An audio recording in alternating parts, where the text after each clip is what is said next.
कांग्रेस सरकार अलग अलग टैक्स लेती थी। अगर वही दौर होता, अगर आज आप 2014 के हिसाब से होते, तो आपको 100 रुपया की अगर चीज कोई खरीदते हैं तो 20-25 रुपया टैक्स का देना पड़ता है, अगर उस समय का हिसाब लगाए तो। लेकिन अब आपने मुझे सेवा का मौका दिया है। भाजपा सरकार में, एनडीए सरकार में हमारा जोर इस बात का है कि बचत कैसे ज्यादा से ज्यादा हो, परिवारों का खर्चा कम कैसे हो, और इसलिए अब जीएसटी में इतनी ज्यादा कटौती कर दी गई है। साथियों, कांग्रेस की सरकार ने कैसे आपका मंथली बजट बढ़ाया हुआ था, ये कोई भूल नहीं सकता है। टूथपेस्ट, साबुन, हेयर ऑयल, इन पर 27% टैक्स। आज आपको याद नहीं होगा, लेकिन आप देते थे।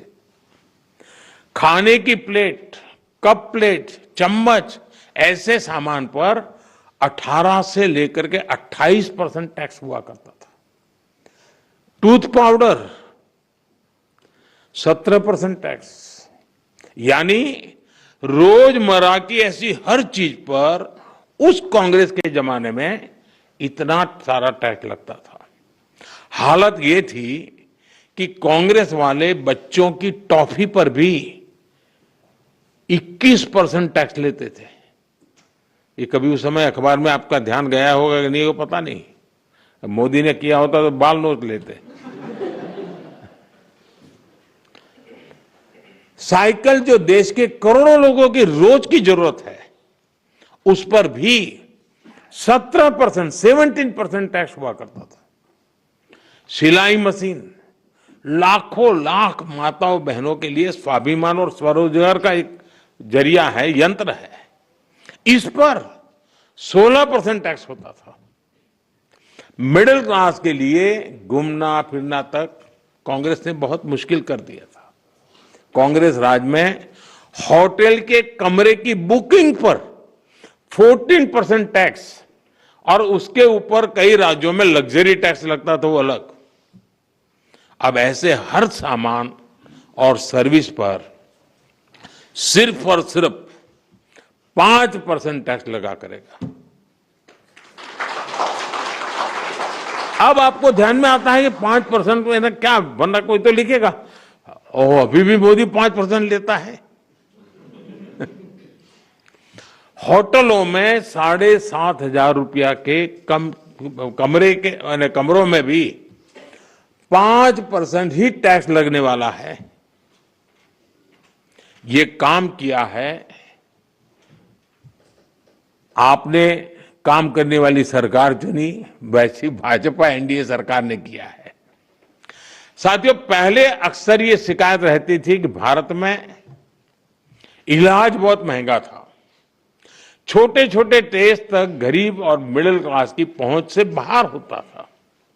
कारण यह था कि कांग्रेस सरकार डायग्नोस्टिक किट जो पर होती है उस पर 16% टैक्स लेती थी।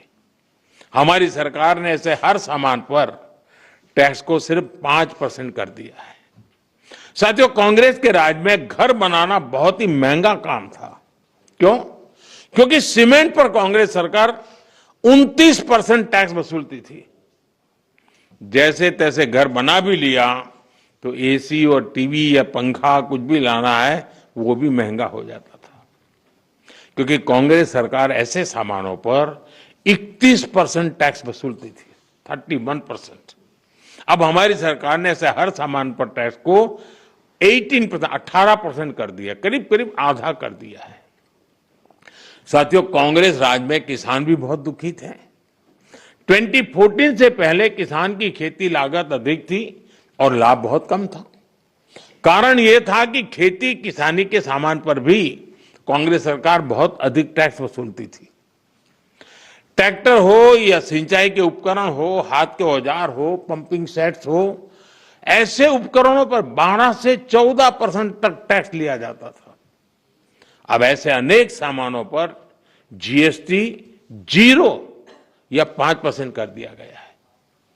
साथियों, विकसित भारत का एक और स्तंभ है हमारी युवा शक्ति।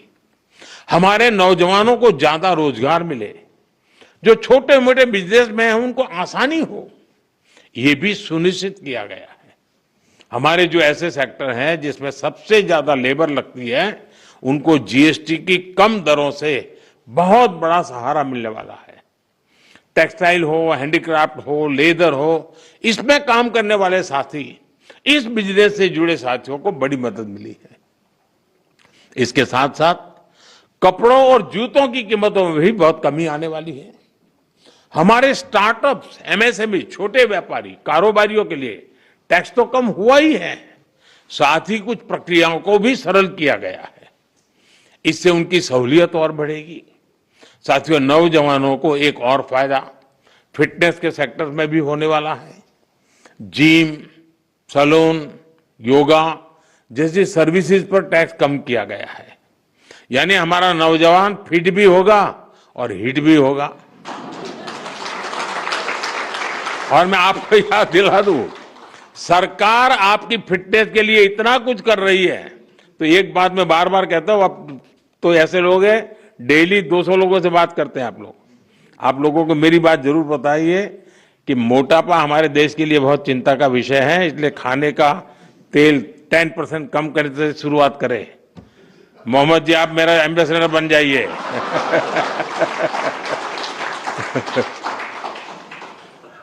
ओबेसिटी के खिलाफ लड़ाई कमजोर नहीं पड़नी चाहिए।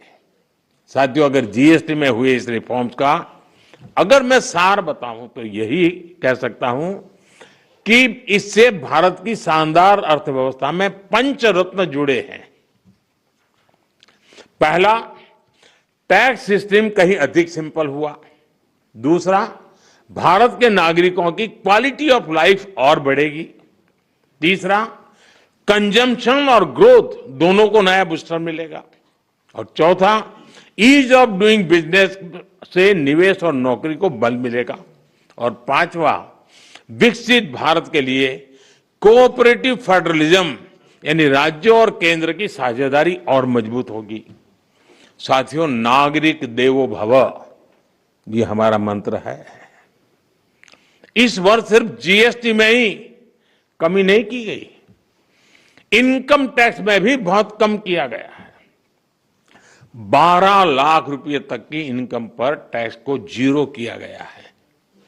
आजकल तो आप आईटीआर फाइल कर रहे हैं, तब इस फैसले का सुखद एहसास और भी अधिक होता है कि नहीं, यानी इनकम में भी बचत और खर्च में भी बचत। अब ये डबल धमाका नहीं है तो क्या है। साथियों, आजकल महंगाई की दर भी बहुत निचले स्तर पर है, नियंत्रण में है। और यही तो प्रो पीपल गवर्नेंस है। जब जनहित और राष्ट्रहित में फैसले लिए जाते हैं तब देश आगे बढ़ता है। और इसलिए ही आज भारत की ग्रोथ करीब करीब 8% है। यानी दुनिया में हम सबसे तेज गति से ग्रो कर रहे हैं। ये 140 करोड़ भारतीयों का सामर्थ्य है, 140 करोड़ भारतीयों का संकल्प है।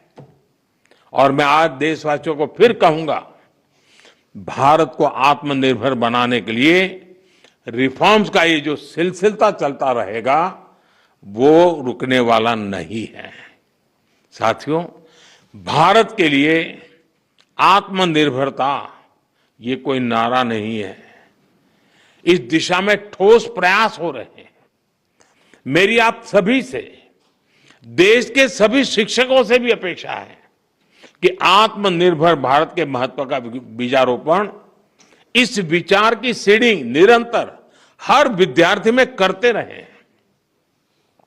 आप ही हैं जो बच्चों को बहुत सरलता से उनकी अपनी भाषा और बोली में भारत के आत्मनिर्भर होने के महत्व को समझा सकते हैं। और आपकी बात वो मानता भी है। आप उन्हें बता सकते हैं कि दूसरों पर निर्भर रहने से देश कभी उतनी तेजी से आगे नहीं बढ़ सकता जितना उसका सामर्थ्य होता है। साथियों, भारत के आज के विद्यार्थियों और आने वाली पीढ़ियों में एक सवाल शुरू से ही प्रचारित और प्रसारित किए जाने की जरूरत है। ये हमारा कर्तव्य है जी। मैं चाहता हूं असेंबली में भी इसकी चर्चा हो। कभी कभी तो एक प्रयोग करके देखिए आप, कभी हमें पता ही नहीं होता है कि हमारे घर में विदेशी चीजें कैसे घुस गई है, पता ही नहीं है। इरादा नहीं है कि मुझे विदेशी चाहिए, लेकिन पता ही नहीं है। बच्चे परिवार में बैठ करके एक सूची बनाएं कि सुबह उठने से दूसरे दिन सुबह तक उपयोग में आने वाली कितनी चीजें विदेशी हैं, उसे पता ही नहीं है। हेयरपिन भी विदेशी आ गई है, कंघा भी विदेशी आ गया है, पता ही नहीं उसको। जागरूकता आएगी तो कहेगा अरे यार भाई, मेरे देश को क्या मिलेगा। और इसलिए मैं मानता हूं कि आप पूरी नई पीढ़ी को आंदोलित कर सकते हैं। जो काम महात्मा गांधी जी ने किसी समय हमारे लिए छोड़ा है, अब पूरा करने का सौभाग्य हमें मिला है और मैं चाहता हूं कि हम लोगों ने करना चाहिए। और मैं बच्चों के सामने हमेशा एक बात उनको प्रेरित करते हुए कहता रहूं, मैं ऐसा क्या करूं जिससे मेरे देश की किसी न किसी आवश्यकता की पूर्ति हो। ये चीज है मेरे देश में नहीं है, नहीं मैं करूंगा, मैं कोशिश करूंगा, मैं मेरे देश में लाऊंगा। अब आप कल्पना कीजिए, हमारे देश में आज भी 1 लाख करोड़ रुपया का खाने का तेल बाहर से लाना पड़ता है। खाने का तेल। हम कृषि प्रधान देश हैं। या तो हमारी लाइफस्टाइल, या हमारी आवश्यकताएं, या हमारी मजबूरियां, तो ऐसी बहुत सी चीजें हैं। देश को आत्मनिर्भर बनाना ही पड़ेगा। अब 1 लाख करोड़ रुपया बाहर जाता है, वो यहीं रहता तो कितने स्कूल के बिल्डिंग बन जाते हैं, कितने बच्चों की जिंदगी बन जाती है। और इसलिए आत्मनिर्भर भारत की बात को हमने अपना जीवन मंत्र बनाना पड़ेगा और हमने नई पीढ़ी को उसके लिए प्रेरित करना पड़ेगा। और देश की आवश्यकता के साथ खुद को जोड़ना चाहिए, ये बहुत जरूरी है। ये देश ही है जो हमें कहां से कहां पहुंचाता है। ये देश ही है जो हमें इतना कुछ देता है। इसलिए हम देश को क्या दे सकते हैं, देश की किस जरूरत को पूरा कर सकते हैं, ये हर विद्यार्थी के मन में, हमारी नई पीढ़ी के मन में जरूर रहना चाहिए। साथियों, आज भारत के स्टूडेंट्स में इनोवेशन के प्रति, साइंस और टेक्नोलॉजी के प्रति नया रुझान पैदा हुआ है। इसमें बहुत बड़ी भूमिका चंद्रयान की सफलता ने निभाई है। चंद्रयान ने देश के बच्चों को साइंटिस्ट बनने के लिए, इनोवेटर बनने के लिए प्रेरित किया।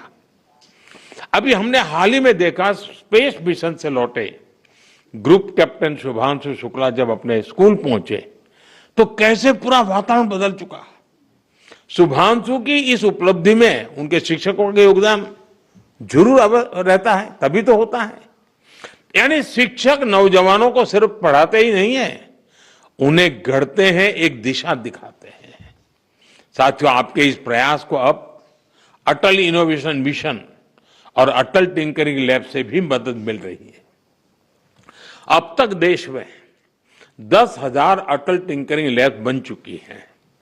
देश ने 50,000 नई अटल टिंकरिंग लैब्स को बनाने का निर्णय लिया है। इस पर भी तेजी से काम चल रहा है। इन लैब्स में भारत के नौजवान पीढ़ी को इनोवेशन का हर मौका मिले, ये आप सभी शिक्षकों के प्रयासों से ही होने वाला है।